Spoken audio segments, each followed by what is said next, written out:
Great speakers, learned a lot, and hopefully you guys can get something from this, and so I'm just gonna kind of teach on the progression and principles of how we kind of have built this system here, and I know a lot of you guys may be 3 downs, we're 4 down front, but what I'm a firm believer in is when, you film or study, you're breaking stuff down, there's a lot of tendencies that give when it's run or pass, right? It could be the O-line, D-line, it could be down the distance, personnel, whatever it is, but I'm even a firm believer when you get to, if you're a 3 down, finding a way to get to a 4 down front in some pass situations, right? And you can blitz, you can do a lot of stuff like that.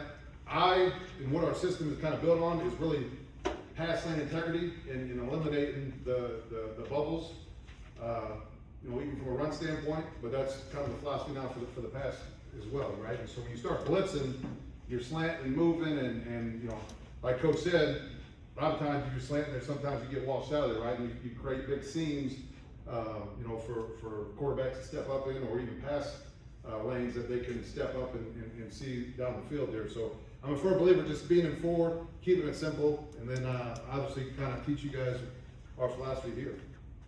Just kind of go through the resume real quick, and I've been fortunate enough to be around a lot of good D-line coaches. Obviously, Coach Martin was the start of it, and his progression of just teaching you how to play football, how to play certain blocks was a big part of my success as a high school player. And then I went on at Northwest, and I learned under Rich Wright, who's had a heck of a run there as the D-line and D coordinator, and was became the head coach there. And my time down there, and I played in 4 national championships. We won one finally, the last one in 2009 there, but I was all conference D tackle.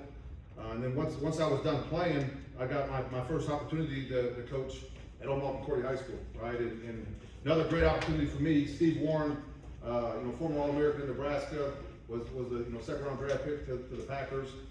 Was the one that called me up and hired me, and so was able to kind of pick his brain for 2 years as his D coordinator and D-line coach, and just kind of take what I've learned at Northwest and go from there. And then after 2 years, I wanted to get into the college coaching, and so there was a lot of Northwest guys that ended up going down to Kearney, and so I kind of got my foot in the door, right? And so great opportunity down there to coach my own room, coach the D tackles, and start kind of learning the system that we run here at Iowa Western that's where it kind of started, and so every year we've been kind of building off of that, from 2 years there, and then obviously coming here to Iowa Western.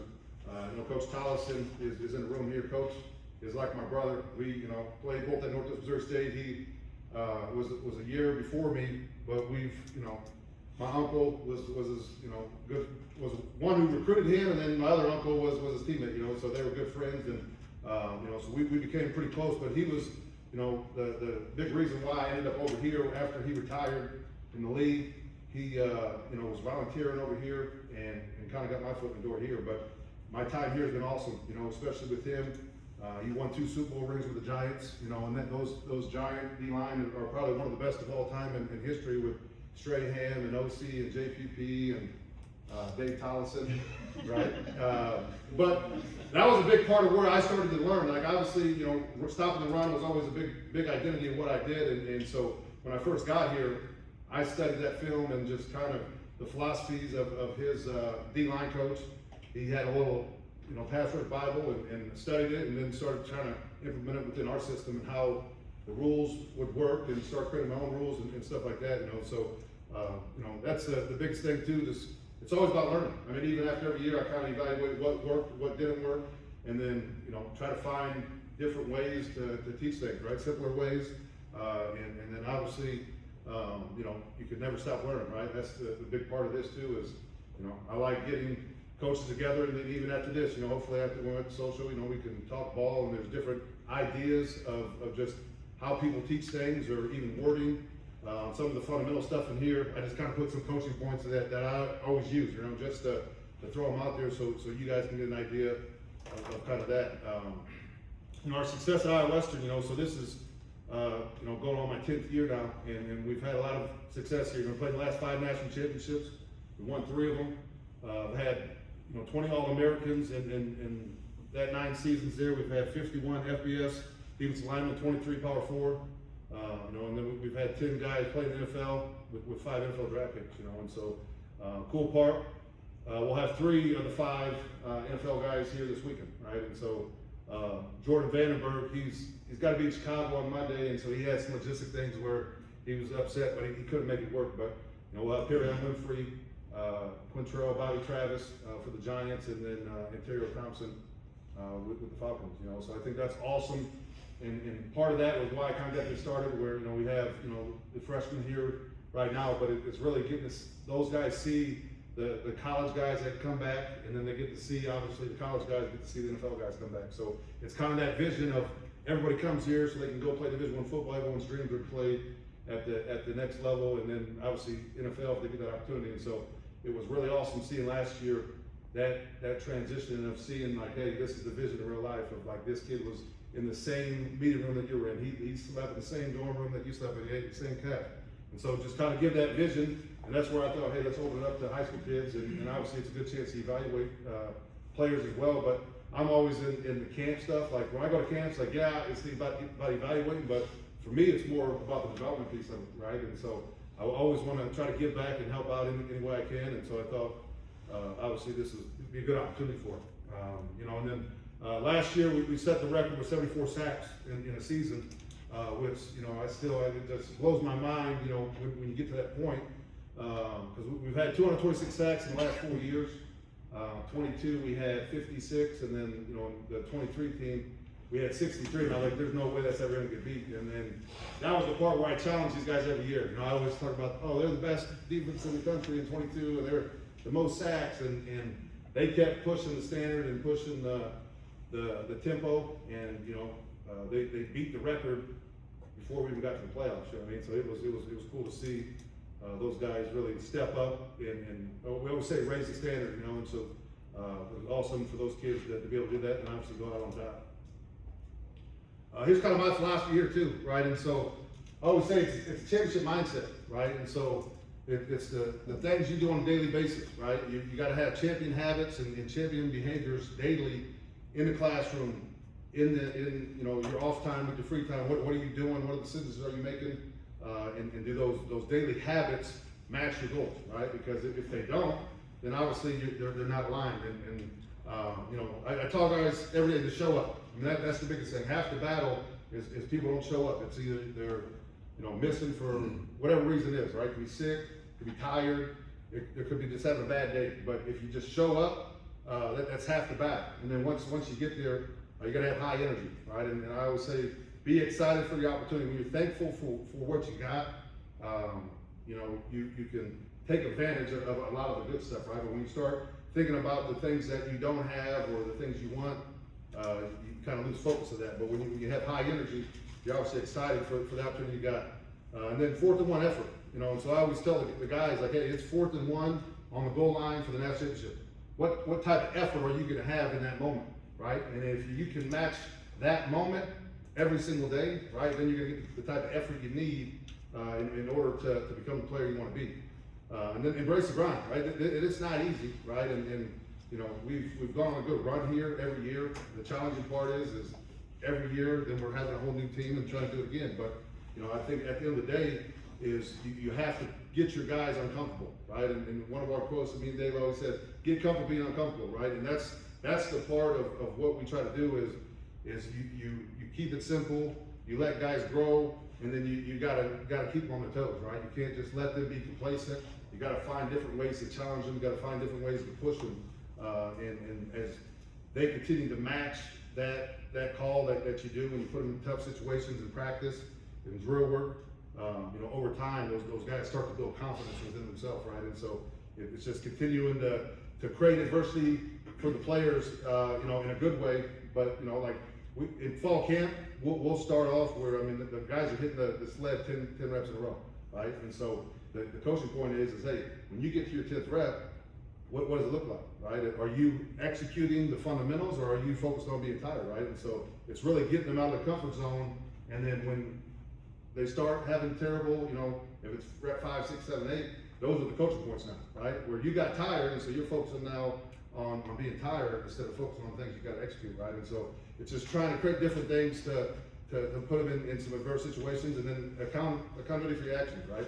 And so when you tell me what your goals are, I'm gonna tell you how we can accomplish those, right? And so there's things on a daily basis. If you're not gonna, go to the calf, well, you better hold yourself accountable, because if you're not going there, then that means you're obviously not giving your body the resources it needs to recover and get to where you need to be, right? And so there's accountability for everything that we do, and we have a board, we do board pushes, right? And so the standard is that we usually do 100 yards after practice every day, right? Well, for the guys that are late or missed or maybe didn't go to class or study hall, we say, hey, you're doing it for the culture. You got 200 plus the 100, right? And so it's a standard where we just embrace it, where, hey, we're gonna do hard stuff every single day, we're gonna hold ourselves accountable. And our guys even know now, like, I don't even have to say that. They know, hey, I missed meetings, I missed weights. They go right to the board and they're doing it before I even know it, right? And so it's just trying to build the awareness in the players and in the kids, and know, like, hey, I tell them all the time, like, I can't do nothing for you. I can give you the structure, I can push you, I can motivate you, but at the end of the day, all those guys on the wall out there, they made a decision to make the right choices and buy in to what's gonna get them to where they need to be. And they ultimately did it themselves at the end of the day, right? And so it's you understanding what it takes to be successful, and then can you now apply that on a consistent basis there.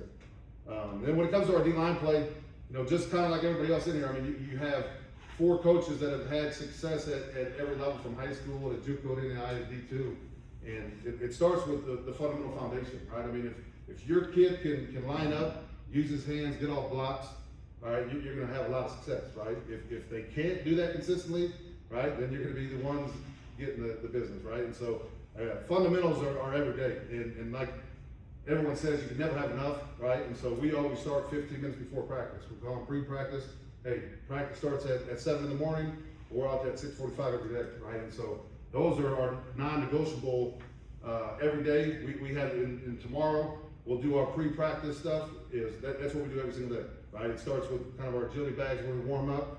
We do get-offs, and then we work our hand progression, right? I mean, that's just something where we're gonna use our hands every single day, where we can learn how to control the line of scrimmage and get off blocks. Then obviously the mentality is physical violence, right?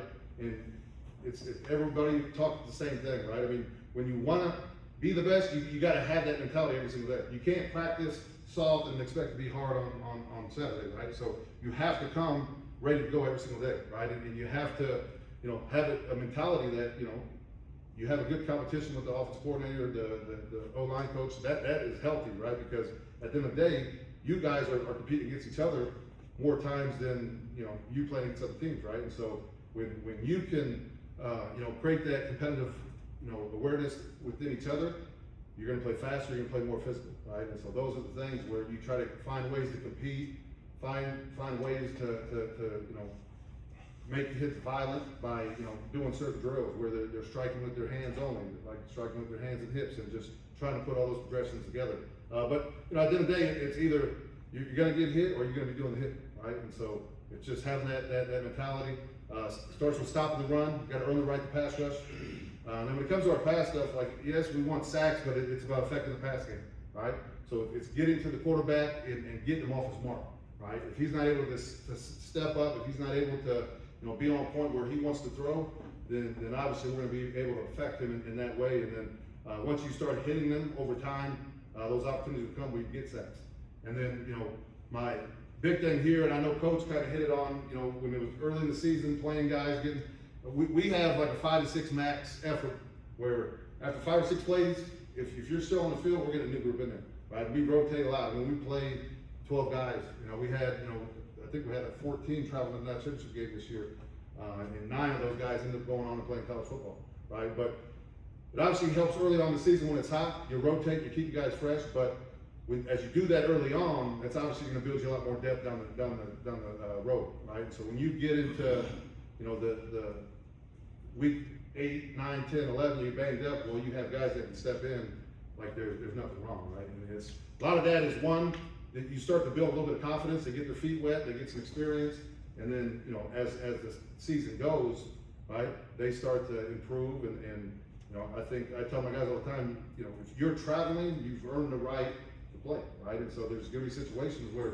hey, we had a turnover, hey, at the threes, instead of going to the next series, so they got the ball on the 4-yard line, we got the threes in there. I mean, that's just what it is, and I'm going to put faith in them and believe in that they're gonna get it done. And, you know, most of the time they get it done. If they don't, then hey, that's on me. But I believe in the preparation that we do every week. And so if you're able to come on that bus for us, I feel comfortable putting you in the game, right? Obviously, there's different levels from 1s, 2s, and 3s, but I think there's different situations where you can help your backups and third string guys get some experience and develop, and that helps long term from a development standpoint. So how we build a system, and this is, you know, something I've been working on for years, of just kind of how to build something, right? Build our run progression, build our pass progression, and then rules. Why do we do it, right? And then, you know, I think as coaches, we always tell the kids what they need to do, right? But I think more importantly, you need to tell them how to do it, right? And so those are the things that I always try to harp on is when I'm giving coaching points is maybe this kid don't know how to do it, right? And so how do you do it? So when I get into all my teaching progressions, I mean, it's simple, right? And I tell the freshmen, like, we've been here for a week. We've had 3 workouts of D-line drills, and we haven't got to pre-practice yet, right? And I tell them, like, listen, I don't want to move on to the next set. I want to be really good at what we need to do, and then we go to the next one, right? Or we can do all 8 things and be average at 8 things, right? And so I want our players to understand what we're doing, why we're doing it, and how to do it. And then once they learn that, then we can kind of progress off that, right? And so I usually do that in the winter, you know, off season, summer for our freshmen when they come in. And then obviously once you get to fall camp, hey, it's go time now. You don't got much time to break it down, but when you're teaching in the off season, when you're teaching in the summer, you got time, right? So let's break it down to, you're teaching a you know, 6th grader how to play football, right? And that's the reasons where, hey, we're teaching 1 step, 2 step, hands, you know, and just trying to focus on the base fundamentals. And then when you can consistently do that over and over and over again, you're gonna start creating the right habits. And those habits become instincts, and then, you know, obviously come Saturday, you're seeing those guys make plays. But here's the kind of want to say how I build the system here, right? It starts with fundamentals. We have a base fundamentals of how we do things, right? How we use our hands, steps, all that stuff. And then there's different techniques, right? You got a base block, reach block, down block. You can teach different ways. And then we have rules, right? Rules for our techniques, rules for our scheme. And then, you know, all those got to match each other. They got to build off each other. And that's where each level builds off the previous one. But this consistency creates confidence. Confidence creates production. Here's our pass fundamentals. So this is like this right here is always my coaching points of meeting, right? I mean, there's a lot of different things that can obviously stem off of this, but these are our base fundamentals, right? And so when we talk about our pre-snap stuff, right, it always starts with triangle alignment in our pass game, and then it's your stance, right? And then once you have aligned right and you got the proper stance, now we can wait for the ball to be snapped, and then we get into our post-snap stuff, right? Where it's get off an eyes, our steps, our hands, and then our hips here. Number 1's our in triangle, right? And so this is attacking at a 45-degree angle. So this is the part where, hey, we know it's pass, we're calling our pass stuff, right? And so we are thick and heavy, just like Morningside with their alignments. We play the Husker front too. We're heavy. We play heavy in the run game, but when we know it's pass, we're going to give ourselves the advantage now. We're going to give those pass calls. We're going to widen out, and this is where, you know, it all starts with this. This is where, you know, the in triangle is what, my opinion, is what creates the sacks for us, right? Because then you teach the kid when he has to go to this next move, right? And so this allows you to dictate the pass rush, right? I got 2 lines here. Obviously, the duck there is the quarterback, but if I'm rushing a passer, and, you know, I'm obviously working up the field here, this guy doesn't have to work. He can just sit back vertically and protect his inside and not allow you to get the quarterback there. Or now, as you attack on this 45-degree angle, that O-line wants to set vertical, that's fine. Now I have the angle to attack the edge, and I have the angle to turn that corner, right? Well, now, if he starts to overset me, now it's going to obviously get me to my next move where I can work inside off of that, right? And so the in triangle is really good for dictating the pass rush here, and then also it's an easier way to open your hips, right? I see guys all the time working hip drill and stuff like that. Like, at the end of the day, if you're rushing the quarterback at a 90-degree angle, good luck on flipping your hips 90 degrees and get to that quarterback, right? And so the 45-degree angle allows us now where we don't teach hip flips, we just teach steps, right? So I'm attacking at a 45-degree angle, but when I take that next step, boom, I already turned the corner, and now my hips are back towards that quarterback, right? And so we're teaching more footwork instead of hips at the top of the rush there, and that's where it makes it easier to open those hips there, and then it helps understand the rush plan, right? And so I'll get to it, but our certain angles that we do, we have a rush plan. I make it out for them. This is our base rush plan. Obviously, as you get good and you start to understand it, you can always progress and do different things with it, but when we start off with our inch angle, you tell me we're speed rushing, well, this is our primary move, this is our secondary move, this is our change-up. And that's where we're gonna get really good and confident at knowing what we're trying to do. And really the O-lineman's set is gonna dictate when I go to the next move, right? If he doesn't change his set, then I'm gonna beat him on the edge all day long, right? If he oversets me, then we're obviously gonna change it up, attack more the inside in those situations there. The stance here, we always go inside hand down, but I talk sprinter stance here, right? And so we go inside foot 6 to 12 inches behind the outside foot, right? This is pretty much perfectly how I like it here, right?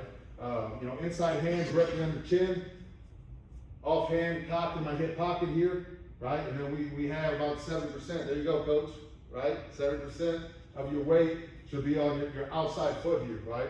And so what I tell my guys, you're like a pinball machine, right? When you pull the thing back and hit the ball, well, this outside leg is what you're going to be springing off, right? And so you want to load that outside toe, ball of your foot there, and be ready to slingshot yourself into your first step there, right? And so I'm a firm believer of keeping your toe, your hips aligned there, right? Where sometimes people get overextended and your chest is way over your knees.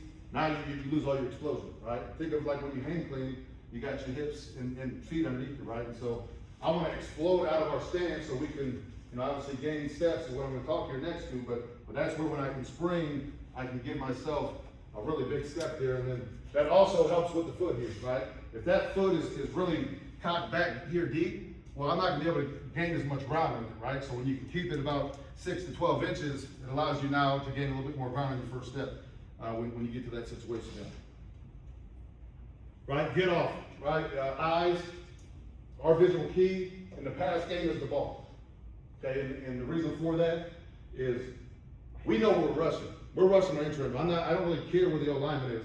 I'm rushing my inch angle path, and when I'm rushing, I'm gonna see, is that O-lineman inside of me, or is he covering me up now, right?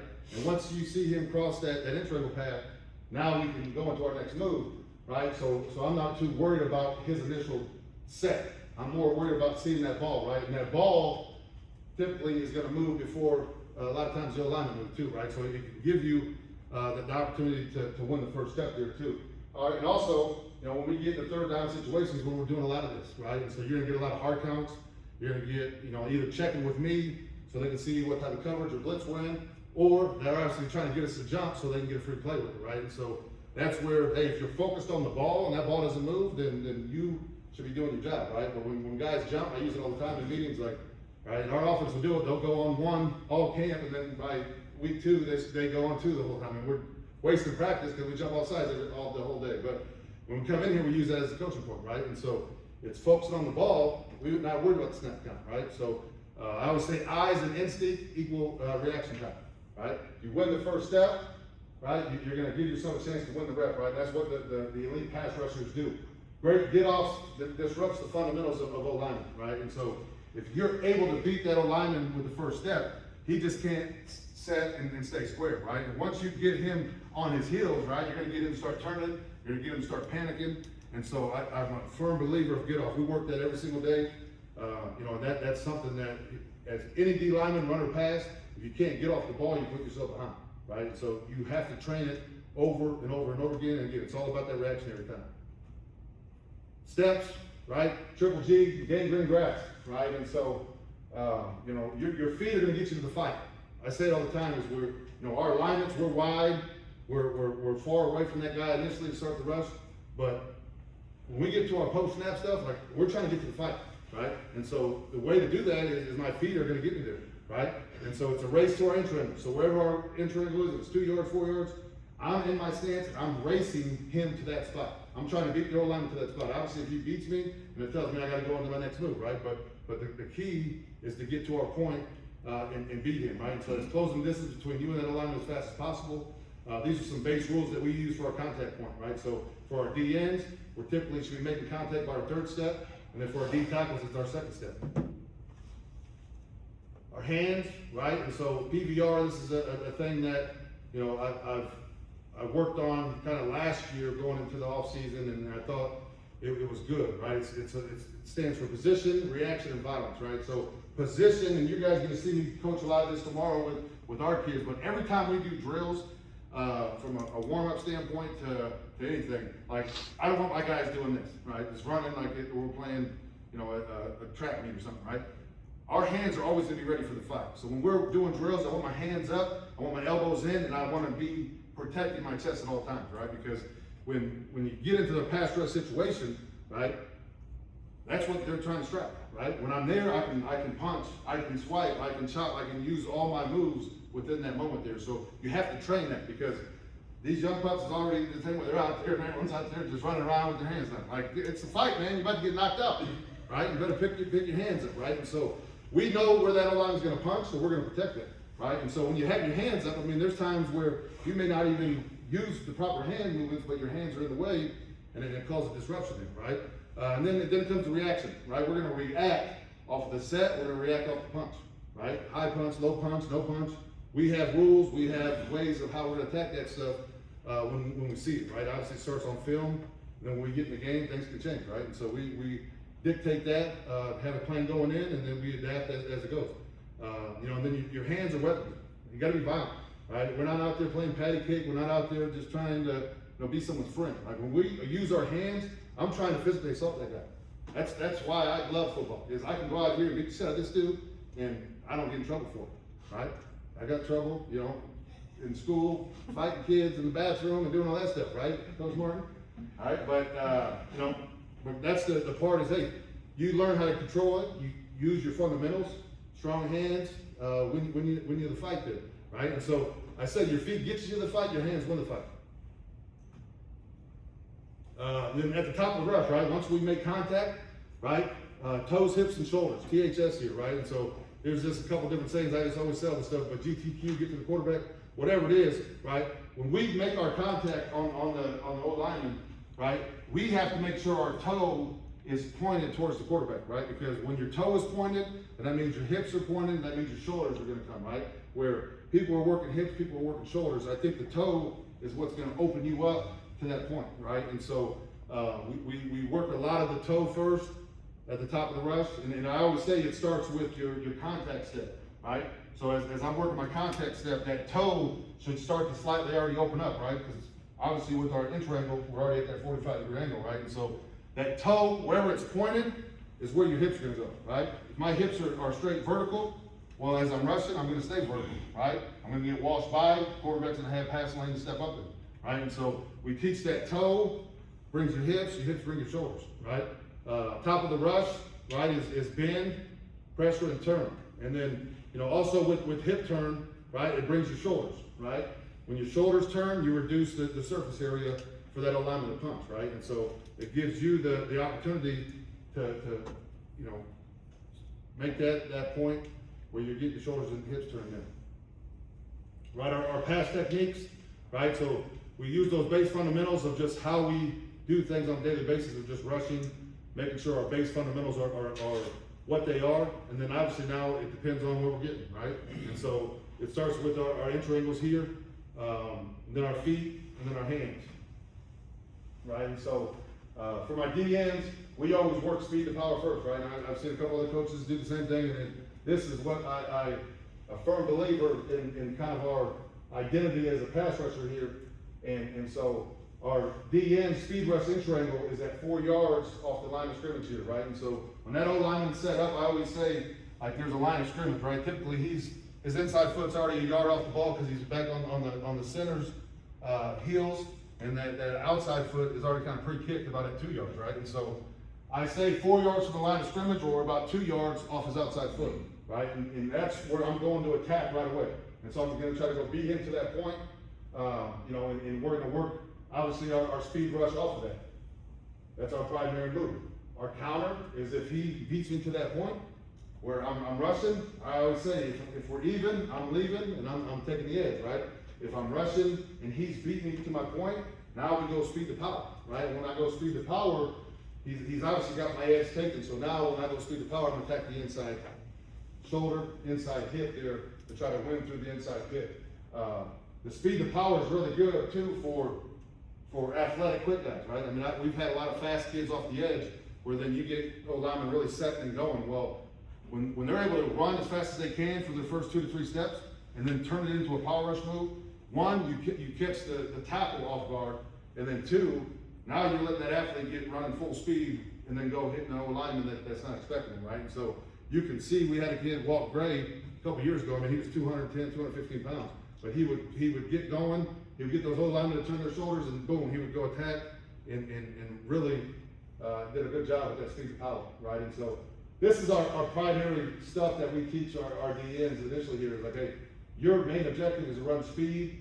We're trying to get to the top of the rush here and force that quarterback to have to step up. And then our power in triangle, this kind of goes into with our games, right? And so when we start running our games, the power in triangle is really good because I don't teach counter moves from a standpoint for our DNs, right? We're either going to be speed or power. And if you're going to have a change up, it's going to be a jab, right? I don't teach them to go inside.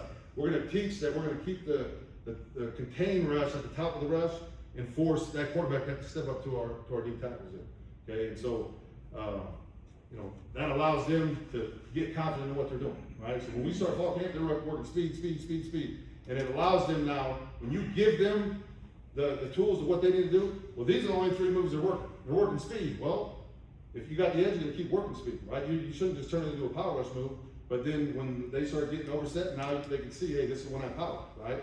And then when you win with power, you can get to your jab step. So you teach them how to pass rush, right? You teach them when they have to go to their next move, why do we go to our next move, and then you can teach different situations, right? And so I'm a firm believer in too, is 10,000 reps is how you build, championship habits, right? And so if I've only had 8 pass rushes throughout, 14 practices fall camp, I'm not gonna be very comfortable doing that, right? And so when you can make a routine for your players to do it over and over and over again, then they start to understand certain situations of, hey, when do I go inside? When do I go back out? And now they start to build some confidence because they start to understand what they have to do there. But when we come to our power stuff, this is when we will do 2-step counters. But when we do 2-step counters, that's our games, right? And so we do a lot of different games where, hey, they know this is my opportunity to do my inside move, right? Because if my philosophy, if I teach a kid how to do an inside move, I teach a kid how to spin, we're gonna be at one-on-ones and it's gonna be like ballerina practice out there, right? Everybody's gonna be spinning, everyone's gonna be going inside,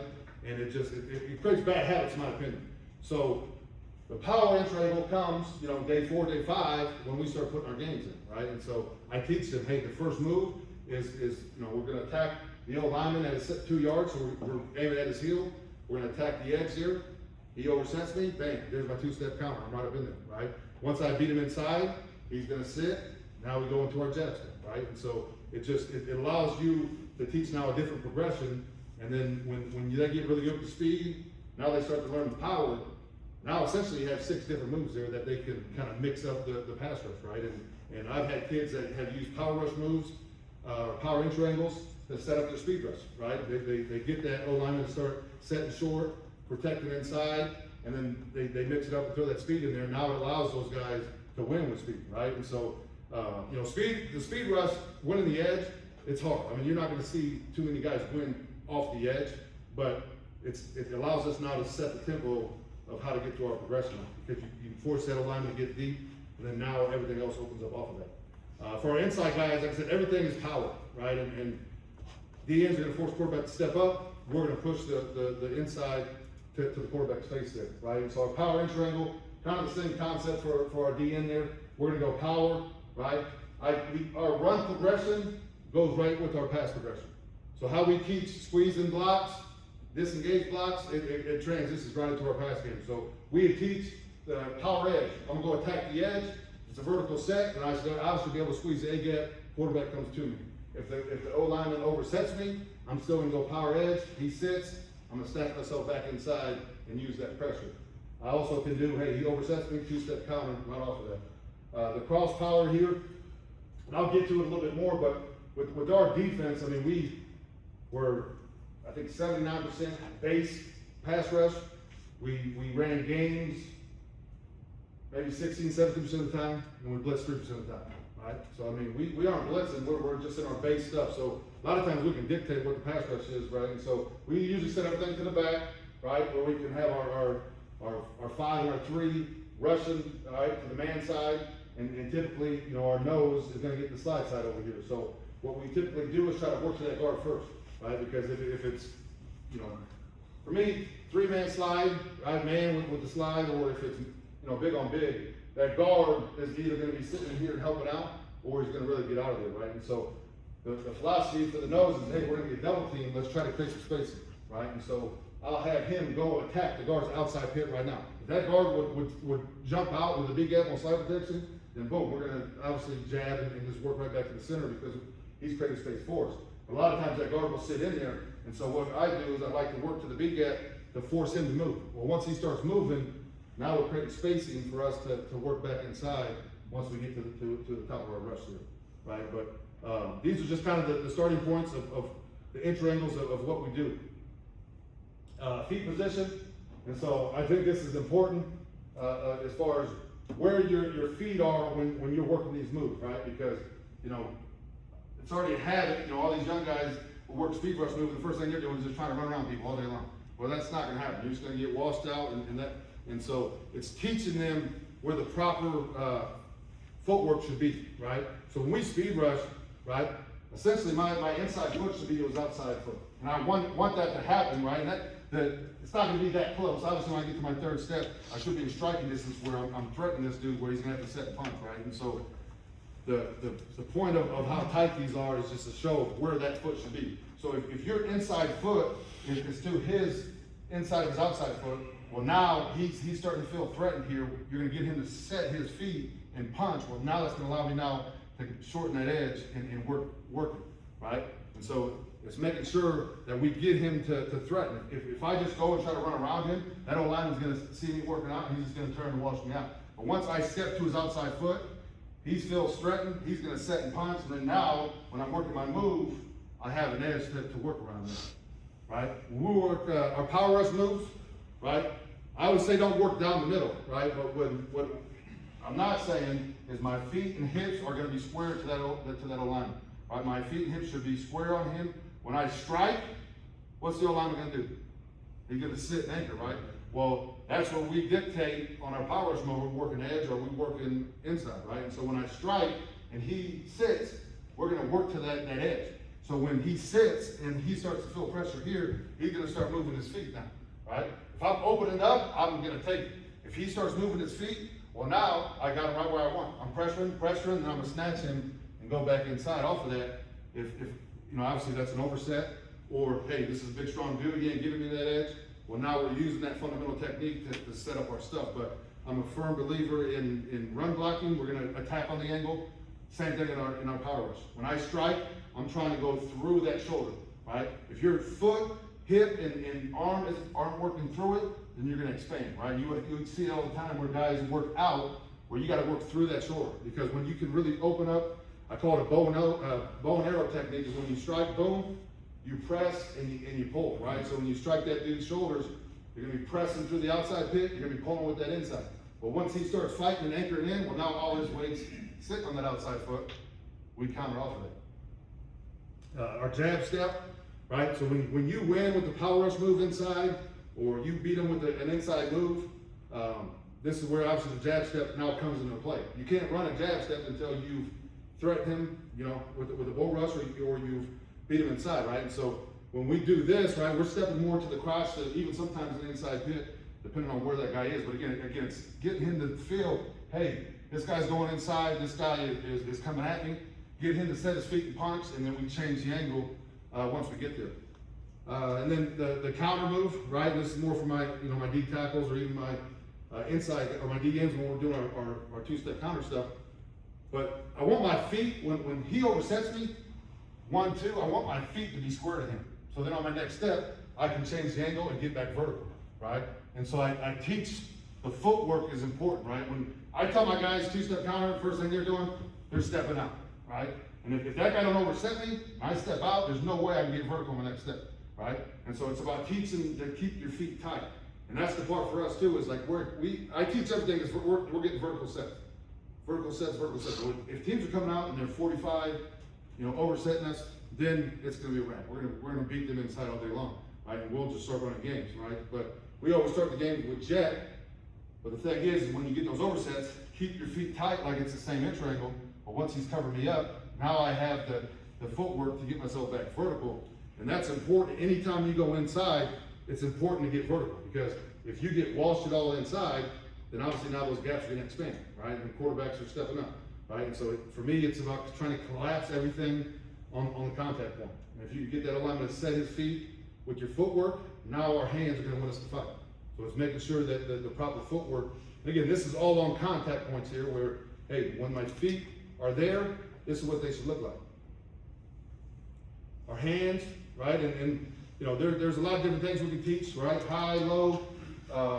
These are just some base rules that I kind of teach and just work so it gets familiar with our guys. But obviously high punchers, guys that punch with their chest, those are double swipe guys all day long, right? And so, week to week, we look at tackles. Hey, this guy is a double swipe guy, right? And you'll see it all the time too, where like we'll be in camp and we got linemen that are young guys here, so they're a lot of times they got their hands there by their hips.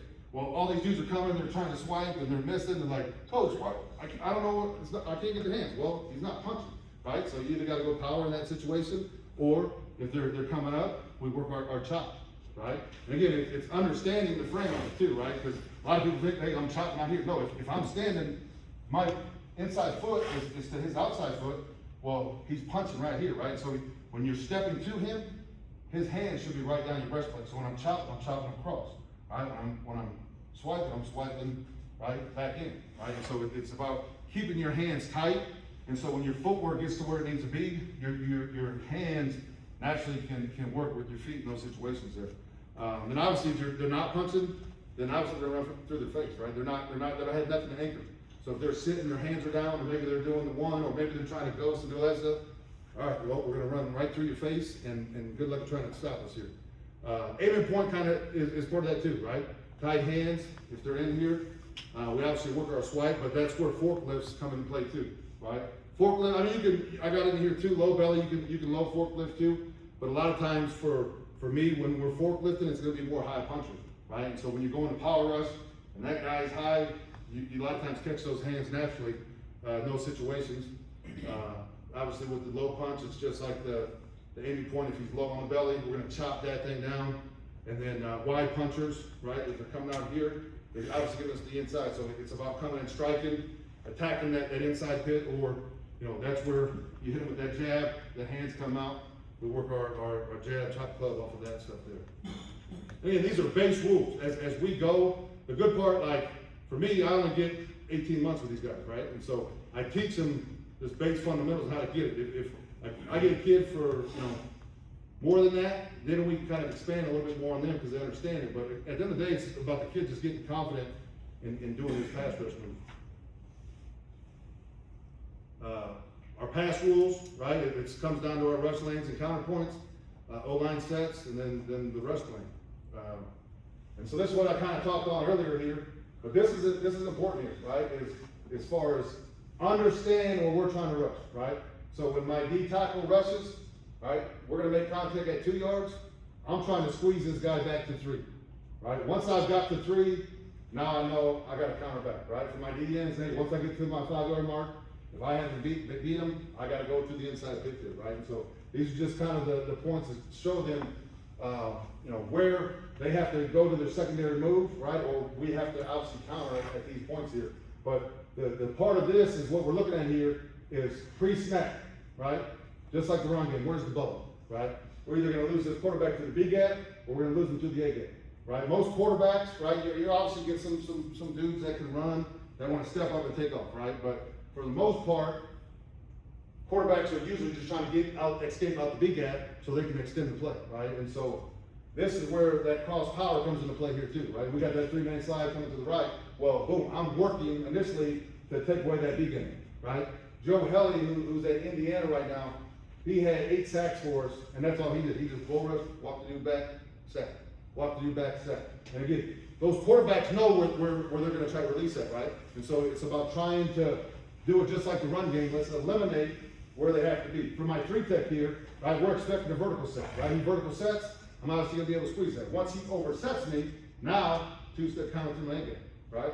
And so the rules of what we got going on, it kind of helps those guys. And then it also helps with, natural games here, okay? My DNs, hey, we don't do inside moves, but you know how they are. They get the game, they're inside. Well, we work B to A for our D tackles, right? No matter if we're working a power in triangle or a cross power.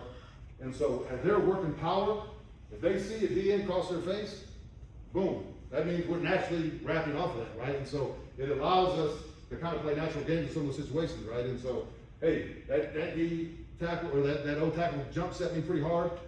I see them go inside and the tackle's wrapping off of that, right? And so it just kind of builds some of those natural games within it. But this is the whole philosophy of all of it, is force the quarterback to step up where you're not allowing him to release outside the pocket. And then for my inside guys, we squeeze off the B gaps, and now he only has one place to go, and that's A, right? And so when we get to that 3-yard mark, that's about the same time our DNs are making contact, and so the pocket is naturally collapsing on top of him, so the quarterback has nowhere to step up, he has nowhere to release the pocket, right? And you'll see a lot of times, like, we don't have just like, you'll see some really good pass rush moves, but a lot of times it's just the pocket collapsing on top of that, right? And for Husker, right, the Husker front, well, collapsing the run game, well, that's what we're doing in the pass game, it's just collapsing that pocket on top of the guy there. Vertical set, right? So this is like what I teach everything off of first, right? It's just like in the run game, I teach everything off the base block.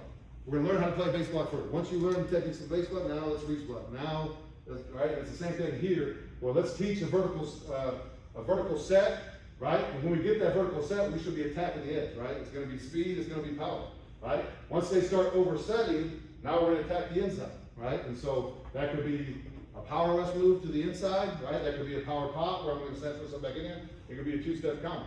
And then, jump sets and RPOs where, over time, it's just like block recognition. If you can tell when sometimes those play action passes, those guys kind of pop up, they kind of sit there, they don't fire out. Where we got really good at that last year. So our transition was really good off a lot of that stuff. But, there's sometimes where those guys are going to fire out and it looks like a baseball. Well, we're going to engage that thing. But again, once we see it's passed, it comes into our run progression. We're snatching, we're getting back on an edge, right? And so our run progression helps us with those jump sets and RPOs. But this is a thing that allows us now to teach our rules with, hey, vertical set, we're on the edge, overset, we're inside, right? And then obviously anything at me, base block, we're gonna engage it like it's run, transition as it's passed. The rush plans, and again, this is just kind of the base stuff that we teach. Let our guys get comfortable with it. When you can show me you can do a 1-2, now we can do some other stuff too, but this is our rules. I want you to understand how these correspond with our stuff, right? So we call back jet, ID knows 8-speed rush. So my primary move is speed. I'm gonna work speed, I'm gonna go attack edge. If that guy oversets me, if that guy beats me to my point, then that tells me I go to my next move. Speed to power, right? And again, that power is gonna be the inside. Once I beat him with my speed to power, now we've got to roll one, right? This is where I can go to my changeup, where I'm selling speed. I step back on his jab, he sits, and I get back on the edge. I can go back to my speed rush, right? I can do a lot of different things. But once you have gone to that second move and had success, now you dictate the pass rush now, right? You beat him on the edge, you beat him on the inside. Now you can do whatever you want off of that next move. When we go power, we kind of talked about that, right? We're going to work the power edge. 2-step counter, beat him inside, get him to protect inside, we jab at him, get back on the edge, right? Same thing for our inside guys, power edge, right? You get him not to overset, try to stop that power, we're working back inside on a 2-step, and then obviously the change-up's the same thing there. And then this is what I teach my D tackles at first initially, even with our power stuff, I just kind of put both the progressions up there with this, but I always teach power, then we go power pop, right? And so power is going to be our power edge. Obviously, we call it opposite here because we're going to be working to the opposite shoulder with that cross power. But we always teach power edge. If that guy oversets or sits, pressure, pop ourselves back inside. And then obviously the change-up is on that as well. What we got here?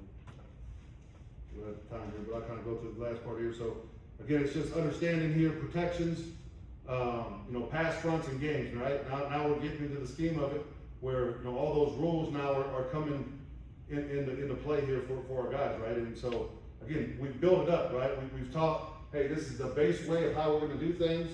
All right, this is the way we're going to do against vertical sets. This is the way we're going to do this against oversets. And then now you put it all together, right? And so when we get into our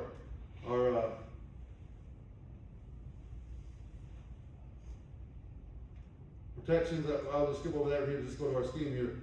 But so we get into our pass runs here, right? We get into our jet call. So when we say jet, our guys already know what the pass plan is here, right? Our DNs know, hey, we got speed rushes, right? And so we know, hey, they're attacking the edge. That's my primary move. I get overset, he beats me on my point, we're power, right? My inside guys know, hey, we're going power, inch angles, 2 yards, press to 3. If we don't beat them, we're countering back, right? So every time we call jet, they know exactly what they're doing, right? And it's the same alignment. I put this guy in a 2-eye, right, guard hand down, so we can step and get to this guy's pit right away. Obviously, if I step to him, and he's not worried about me, and he's sliding hard to the big gap, then I'm obviously now going to counter and attack the center, which now I have a one-on-one, right? And so we talk sometimes once we get understanding of this too, where hey, if you got an open big gap, I'm fine with the power inch angle here because we have an open big gap, so you can help kind of condense that thing, and it allows this guy a little more freedom to kind of counter faster in some of those situations there. We get to our trade front. It's the same rules for everybody else, but now we put this nose in a 3-tech now, right? And again, we set everything to the back. We're expecting slide to us, right? Because the back's away from us. They're going to get that slide away from them. So when we get in this front, we expect that guard now, since I'm in a 3, to give me a really hard overset because the slide's coming to us and he knows he has help inside. So we make an automatic 2-step counter, right? And so when that guy slides hard, boom, I'm already working 2 steps and I'm getting vertical, right? And a lot of times those centers see that 3 and so they're lazy, they're kind of just sitting there, just kind of hanging out. Well then when we get vertical quick on that 3rd step, we beat them more times than not, right? Or now we have spacing to work another move in those situations there. So this is a good change up, especially if you're getting teams that really slide hard with the slide side, where now you can kind of dictate, counter, and give you more one-on-one there. And here's our deuce front, right? So we put this in when we got to the playoffs this year. Tyler had a little mobile quarterback, the Hutch quarterback, to run all over the place, right? And we dominated Hutch the year before.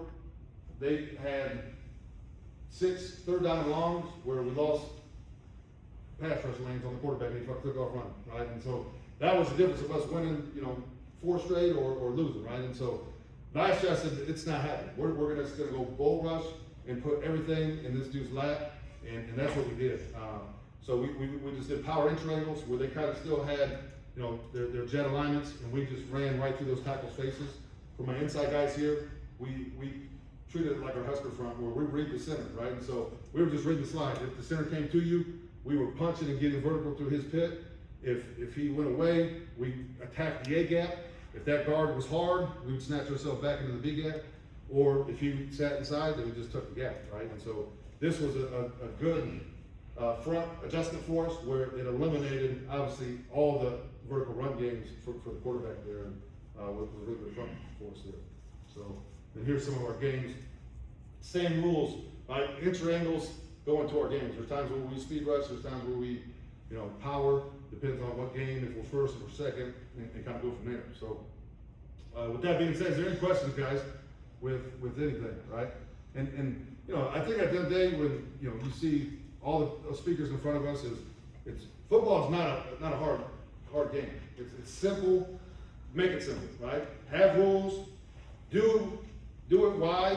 Why do you do it? Right? Have an identity of why you do it, and then have some answers for when someone gives you something that you can't do, and we got to change it for it, right? And so it's just simplifying it, and then even from a drill work standpoint, it's repetitive. You know what I mean? Like we have to do it over and over and over again. I mean, we do the same drill. I tell my guys, it's going to be boring. You're going to do the same shit every day.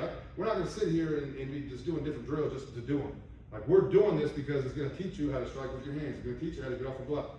And so it's just repetitively doing it over and over and over again. And for me, I'm always saying stop the run first. So we could be day 4 of camp. I don't give a fuck if we got the pass yet. Like, we're gonna learn how to stop the run first, and then we can try that later, right? But we're gonna be practicing pass rush when we're getting our teeth kicked in, right? No. So it's all about that having that identity of being tough and stopping the run, and then that same fundamentals though carries over to our pass stuff. You know what I mean? When we do our power stuff, and so what we teach, you know, just we go speed to power. Well, if I go inside and that old lineman sits on me, then we teach a bull slip, right? Where I'm going to pressure inside, he sits, I'm going to slip back out, right? And so it's all about feeling the leverage and the pressure of that old lineman, right? And so when we use our hands, we create the pressure on angles, right? So we're either pressuring that outside edge, we feel pressure, we're going back. I pressure, he sits, I'm taking it, right? And so it's just feeling where that pressure is going, right? If that pressure is sitting, we're going to take the edge. If that pressure is pressuring back, then we're going to use that to our momentum, right? And I'm an old wrestler, so leverage in push-pull and all that stuff is in my identity, you know what I mean? So we work a pre-fit drill every single day where we're going to work tomorrow, we're going to snatch, we're going to pressure. Well, once I feel pressure, we're going to use that to allow us to get off blocks too, because when you're able to pressure, right, that means that guy has to pressure back, right? High school, you get guys to lean, they can just push pull. Well, in college, that guy's going to sit. So in order to get him to start leaning, you're going to have to start pressuring his ass, right? So your hips and your feet pressure, and once you start getting that guy to have to start dropping his hip and that chest starts going, then we can now change the angle, right? But that's where transition pass rush becomes easy, right? Where we see it and we go. Any questions? Yep. Just to define on your, so the jet, can you define cross power tray, your 2-step counter, and then your jab edge, just to clarify in my head? As far as like the intra-angle stuff? Yeah, like, 'cause I've heard it before, but like, actually at a show, like what you're talking about. Yeah, yeah. You want to come up here, Dawson? So, like, say it's a pre-snap here, just get in the O-line position, right? So I typically would say, like, where the ball is, where his foot is for a speed rush, it's 2 yards right there, okay? And so what I'm telling my guy is, you know, initially I'll start with the cone, I'll start with, you know, something just a target point where they see where that intra-angle is, right? And so, you know, I'll have the O-lineman there, I'll have the target just sitting back there. We're gonna get in our stance here, and we're just on the ball. When that ball moves, boom, we're just gonna run as fast as we can to that point. Working on dipping and ripping, just running. Well now, right, we'll put him in there where now we got the vertical set working the edge.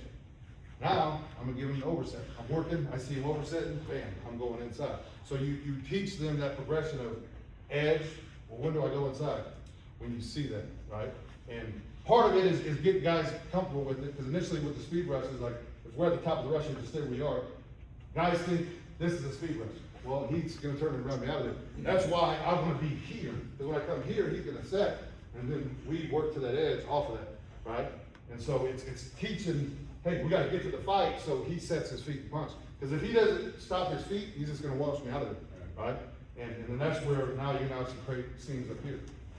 When we go our power rush, right, we're aiming to heel of where he is. Especially for the tackle. The tackle's usually at that deep, with that free kick. Well, we're gonna attack right here, right? He oversets, boom, I'm right inside now with my inside move. So now once I've beat him power, beat him inside, I come at him, now we're jab stepping and get back out on the edge, right? Our cross power is for our nose, where, you know, usually it's gonna be to the slide side, it'll be a center guard. We're gonna be attacking to his outside pit here. And so I like to step here first, because again, if he's just gonna sit here and protect inside, well, that's fine. Then I'm gonna go attack this B gap. But once I do that, right, I can either win, or he's gonna protect his B gap, he'll come back out, and then we use that pressure to snap ourselves back in, right? And so it's just creating angles of where the protection is gonna go, right? And there's times where, hey, they're switching the, you know, they're doing the scan protection, where now there's slide to it. Well, as I step here, he goes, I can win right away, right? Or, you know, if that guy's just gonna sit there, bang, now we can work our jab step back inside, right? So we have different scenarios and just work those different scenarios, right? But obviously it just starts with, let's get good at the speed rush, let's get good at our power rush first, and then what are the techniques to be successful, right? And so, again, you gotta, what happens a lot of times, come up real quick, like on my power rush stuff, is like I say, power edge. So people come in here and they're like, they're just trying to throw off, right? But you have to press it, right? Because when I press it, boom, I'm here. If I can open that shoulder up, I'm gonna take it, right? I go and I tack that edge, he's pressure back into me, right, with this shoulder, right? I'm like, oh shit, I'm drifting, but look where his foot's going, it's going out. Now we use that to snatch him back and go back inside, right? And so that's kind of the big stuff. And then obviously now if he's oversetting, we can go into our two-step counter off of that too, right? And so it's just teaching those different scenarios. You're gonna have an edge and you're gonna have an inside. What is that 1-2 gonna be like? And then what's the changeup? The changeup can be another inside move, and changeup can be another outside move, right? But it's just you dictating it, right? I'm gonna go outside when he's vertical, I'm gonna go inside when he's overset, right? Now, once I beat him inside and outside, what's my third move now? But I don't need to get to my third move if you can't stop my first move, right? So keep the first move until you overset me, then I go to my second move, right? And so it's just training that and teaching that. And that's the part of like, the first day when you're on the pads for the first couple days, it's all speed rush. I even teach my D tackle speed rush. And more of that is so they can understand the inch angle of where we need to go, right? And then they start to see like this guy's oversetting, we just naturally turn it into power. But now, what that does is we are gonna power, once we see the overset, now they know we got a two-step counter, right? And so it's just teaching them we're attacking the angle. And you cover me up, now we got space, right? Because if he's able to come here, then that means there's space inside, right? Teams that, you know, they're a lot more vertical setters, like my first couple years here, everybody like, let's go match him on the angle, match him on the angle. Well, then we just start taking the insides and they're like, fuck that, right? So you get a lot of the deep vertical setters, one, from game standpoint, they can pass the games off, right? And then two, it allows them to just kind of be more patient back here. Well, that's where speed to power is really good to those vertical setters, because now when I make contact point at 4 yards, I only got to push him 1 yard, right? Now he's in the quarterback's lap. So it really can dictate the pass rush from that standpoint there. That make sense? Yeah, I'm from Kansas, just like Terrell, so we're not very smart. Yeah. And again, it's all, like I said, it's all, like I said, with Dave, all that shit, like you watch NFL, those guys are in jet fronts all day long. You know what I mean? So that was the part where we're like, hey, we're gonna get in the pass situations, we'll get in the jet. He loved, coach, he's like, I got a hard on for this shit, and he's like, who cares if they run the ball? He was like, shit, it's 3rd and long. What are they gonna get 14 yards? They still gotta run the ball. You know what I mean? So, but you'll get some of that, but that's where too the cross power kind of helps with some of that stuff, right? Because the 3 techs to the back, they're gonna try to run, outside zone, inside zone to that bubble. Well, we're squeezing that bubble off, right? And so that ball ends up having to cut back to the 3 tech. Well, the 3 tech's power rushing. So then he just snatches himself back in once he feels the base block, right? He feels the pressure inside, he fights that pressure, and so, again, if you give up a run on 3rd down and long, like, that's fine, right? But, again, it's just trying to create basic rules, right? Because that's the part is like, we can work chop club, we can work that, we can work all that stuff, but like all I teach is initially we're working at the dip rip. You're just gonna chop, dip, and rip, just run. And then as you get comfortable with that, then let's try to implement some moves into it, but at the end of the day, let's get good at one thing. We don't need 8 different speed rush moves, right? Just get good at one, and then have a secondary move for it.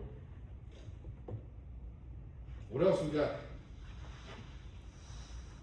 You answered my question. Yeah. Well, Thanks, time to put the kids to bed and have some cold beers. God dang it. Yeah.